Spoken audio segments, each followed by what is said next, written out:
சரண் Krishna YouTube சேனலுக்கு உங்களை அன்புடன் வரவேற்கின்றேன். குலதெய்வம் உங்கள் வீட்டிற்கு வரப்போகின்றது என்பதை உணர்த்தும் அறிகுறிகள் என்னென்ன அப்படிங்கிறத பற்றி தான் இந்த வீடியோவில் தெளிவாக நம்ம பார்க்க போகிறோம். நம்ம சேனலில் உள்ள வீடியோவை ஃபஸ்ட் டைம் நீங்கள் பார்க்குறீங்க அப்படின்னா மறக்காமல் நம்ம சேனலை சப்ஸ்கிரைப் பண்ணி வச்சுக்கோங்க. நம்ம சேனலில் தொடர்ந்து குலதெய்வ பதிவுகள், ஆன்மீக தகவல்கள் வந்து கொண்டே இருக்கும். வாங்க வீடியோக்குள்ளே போகலாம்.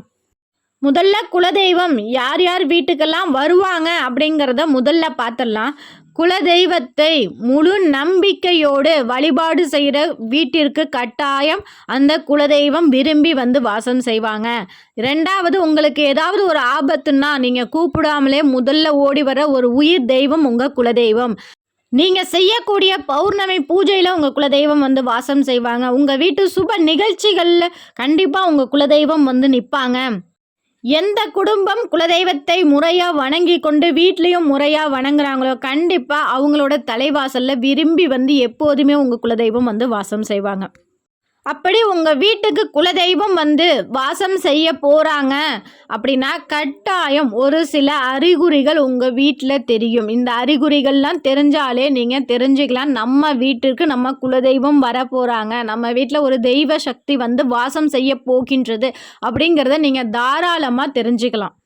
முதல் அறிகுறி என்ன அப்படின்னு பார்த்தீங்கன்னா, நீங்கள் சாதாரணமாக உங்கள் வீட்டில் தீபம் ஏற்றும்போது, உங்கள் பூஜை அறையில் தீபம் ஏற்றும்போது, உங்கள் குலதெய்வ படம் வச்சுருக்கும் போது அந்த குலதெய்வ படத்தில் ஒரு பிரகாசம் தெரிவது, அல்லது நிறை சொம்பு நீரில் நீங்கள் வச்ச பூக்கள் வந்து வாடாமல் அப்படியே இருப்பது, நீங்கள் குலதெய்வ விளக்கு ஏற்றும்போது அது சற்று உயர்ந்து எரிவது, நீங்கள் பூஜை அறையில் ஒரு 2 விளக்கு 3 விளக்கு நீங்கள் ஏற்றுவீங்க பார்த்தீங்களா, அந்த விளக்குகள் அனைத்தும் தீபச்சுடர் வந்து ஆடாமல் அசையாமல் ஒரே மாதிரி எரிவது, இதெல்லாம் நீங்கள் பார்த்தீங்க அப்படின்னாலே நீங்கள் கட்டாயம் தெரிஞ்சுக்கலாம் நம்ம வீட்டுக்கு நம்ம குலதெய்வம் வரப்போகிறாங்க அப்படிங்கிறது.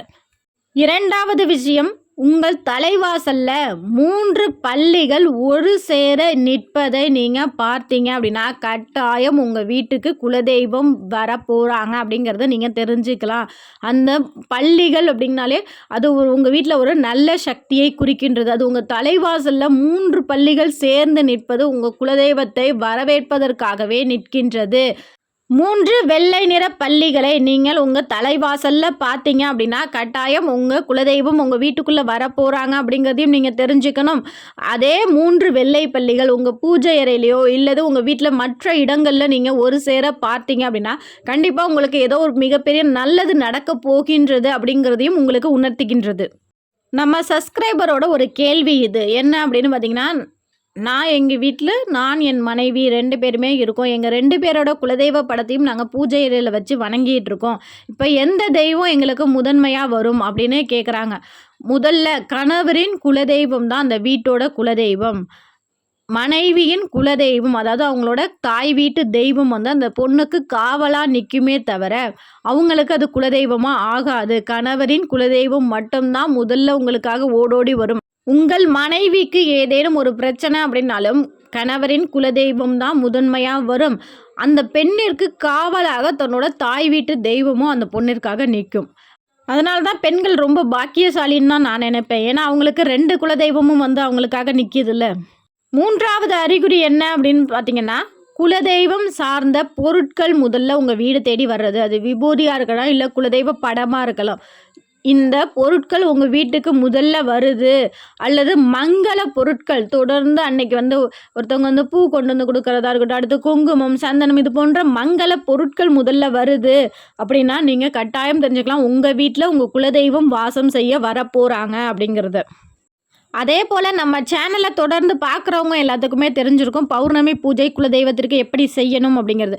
அப்படி பௌர்ணமி பூஜை செய்வதற்கு உங்களுக்கு தடைகள் ஏற்பட்டாலும் உங்கள் குலதெய்வம் உங்கள் வீட்டுக்கு வரப்போகிறாங்க அப்படிங்கிறதையும் நீங்கள் தாராளமாக தெரிஞ்சுக்கலாம். என்னங்க சொல்கிறீங்க, பூஜை செய்கிறதுக்கு தடைகள் வந்தாலும் குலதெய்வம் வருது அப்படின்னு நீங்கள் சொல்கிறீங்களே, எங்களுக்கு புரியலை அப்படின்னு சொல்லி கேட்டிங்கன்னா, நம்ம குலதெய்வம் நம்ம கூட விளையாடும். நீங்கள் தொடர்ந்து ஒரு 4 மாதம் குலதெய்வ பூஜை செஞ்சிட்டு இருக்கீங்க. பௌர்ணமியில் 5வது மாதம் செய்கிறதுக்கு ஆர்வமாக எல்லாம் ரெடி பண்ணிகிட்டு இருக்கீங்க. அப்போ போய் திடீர்னு நமக்கு ஒரு வேலை வரும், திடீர்னு வெளியில் போகிற மாதிரி வரும், திடீர்னு ஏதோ ஒரு தடங்கள் கொடுக்கும். அப்போ நம்ம என்ன பண்ணுவோம், அந்த தடங்களை தாண்டி நம்ம குலதெய்வ பூஜை செய்யும்போது கண்டிப்பாக 100% உங்கள் குலதெய்வம் விரும்பி அந்த பூஜையில் வாசம் செய்யும். இதை நீங்கள் எப்படி தெரிஞ்சுக்கலான்னு பார்த்தீங்கன்னா, அந்த பூஜையில் உங்களுக்கு ஒரு திருப்தி நிலை ஏற்படும். அந்த பூஜை முடித்த பிறகு அல்ல பூஜை நடக்கும் போதே உங்கள் குலதெய்வத்தின் வாசனையை உங்களால் உணர முடியும். அதாவது உங்கள் குலதெய்வ எல்லையில் எந்த வாசனையை நீங்கள் உணர்றீங்க. ஒரு சில குலதெய்வ கோவிலில் பார்த்தீங்கன்னா சுவாமிக்கு முழுக்க முழுக்க சந்தன காப்பு அலங்காரம் நடக்கும். நம்ம அந்த குலதெய்வ எல்லையில் நிற்கும் போதே சந்தன வாசனை அப்படி வரும். அந்த சந்தன வாசத்தை உங்கள் வீட்டில் நீங்கள் உணர முடியும். ஒரு சில கோவில்களில் பார்த்தீங்கன்னா பெண் தெய்வங்களுக்கு வாசனை மலர்களாலேயே அலங்காரம் பண்ணியிருப்பாங்க. அந்த வாசனை மலர்களோட மல்லிகை பூ வாசத்தெல்லாம் உங்கள் வீட்டில் உணர முடியும். ஒரு சில கோவில்களில் விபூதி வாசனை வரும். அந்த உங்கள் குலதெய்வ எல்லையில் எந்த வாசத்தை நீங்கள் உணர்றீங்களோ அந்த வாசத்தை நீங்கள் உங்கள் பௌர்ணமி பூஜையில் உணர முடியும். ஒரு சிலருக்கு பார்த்தீங்கன்னா கருப்புசாமி, சுடலை மாடன் இவங்கெல்லாம் குலதெய்வமாக இருப்பாங்க. அப்படி இருக்கும்போது அவங்க வீட்டில் இந்த குதிரை சத்தம் திடீர்னு கேட்குறதா இருக்கட்டும், அல்லது வீட்டில் சுருட்டு வாசனை வருது அப்படின்னாலும் நீங்கள் தாராளமாக தெரிஞ்சுக்கலாம் உங்கள் வீட்டில் உங்கள் குலதெய்வம் வாசம் செய்கிறாங்க அப்படிங்கிறது. இது போன்ற அறிகுறிகள்லாம் உங்கள் வீட்லேயும் நடந்திருக்கு அப்படின்னா மறக்காமல் எங்களோட கமெண்ட் செக்ஷனில் ஷேர் பண்ணிக்கோங்க. இந்த அறிகுறிகளில் ஏதாவது ஒரு அறிகுறி உங்கள் வீட்டில் இருந்தால் கூட கட்டாயம் உங்கள் வீட்டில் குலதெய்வம் வரப்போகிறாங்க அப்படிங்கிறதையும் நீங்கள் தாராளமாக தெரிஞ்சுக்கலாம். கண்டிப்பாக இந்த வீடியோ உங்களுக்கு பயனுள்ளதாக இருக்கும் என்ற நம்பிக்கையில் மற்றொரு வீடியோவில் சந்திக்கிறேன். இந்த வீடியோ உங்களுக்கு பிடிச்சிருந்தால் லைக் பண்ணுங்கள், ஷேர் பண்ணுங்கள், மறக்காமல் சப்ஸ்கிரைப் பண்ணுங்கள். சரண் கிருஷ்ணா யூடியூப் சேனல். நன்றி, வணக்கம்.